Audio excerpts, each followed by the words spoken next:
எதிர்க்கட்சி தலைவராக இருக்கின்ற பொழுது திரு மோடி அவர்கள் வந்தபோது கருப்பொழு மட்டும்.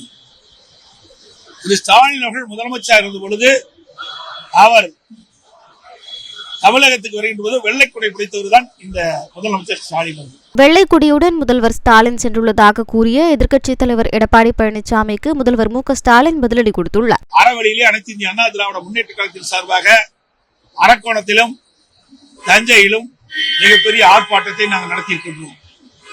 இவ்வளவு ஆட்சி இந்த ஆட்சியில் தான் பார்க்கப்படுகிறது.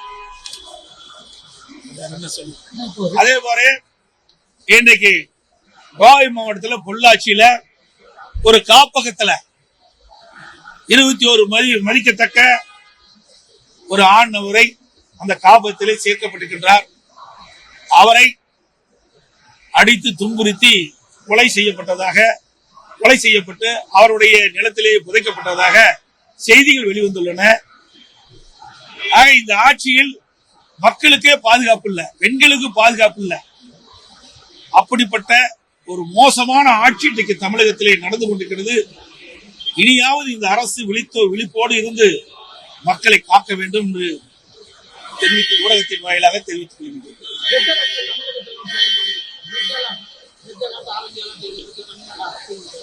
ஆமா, இந்திய வானிலை ஆய்வு தெரிவித்தபடி இன்றைக்கு ரெட் அலர்ட் நீலகிரி மாவட்டத்திற்கும் கோவை மாவட்டத்திற்கும் அறிவித்திருக்கின்றார்கள். கனமழை பொழியும் என்று தெரிவித்திருக்கிறார்கள். மக்கள் ஜாக்கிரதையாக இருக்கப்பட வேண்டும்.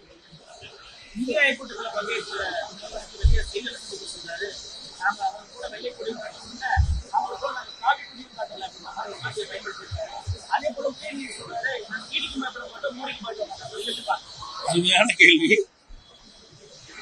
அப்ப எதிர்க்கட்சி தலைவராக இருக்கின்ற பொழுது திரு மோடி அவர்கள் வந்தபோது கருப்பொழு மட்டும்.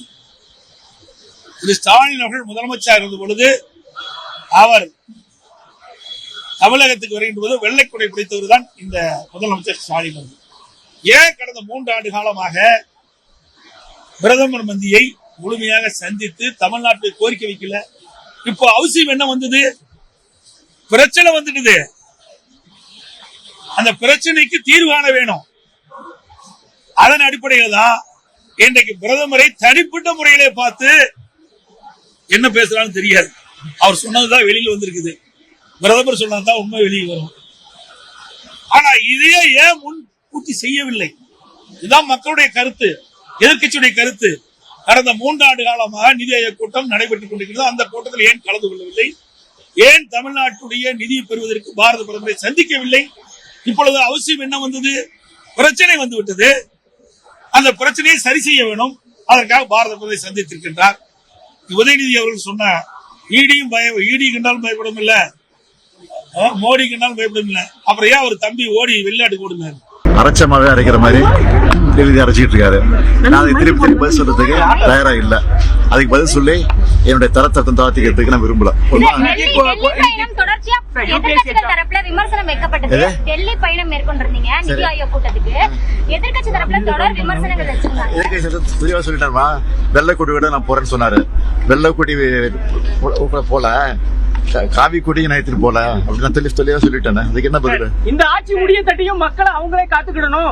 ஏன்னா அந்த அரக்கோணம் விவகாரத்தை சுட்டி காட்டி அவர் எடப்பாடி அவர்கள் இன்னைக்கு விமர்சனம் சொல்றாரு சார்.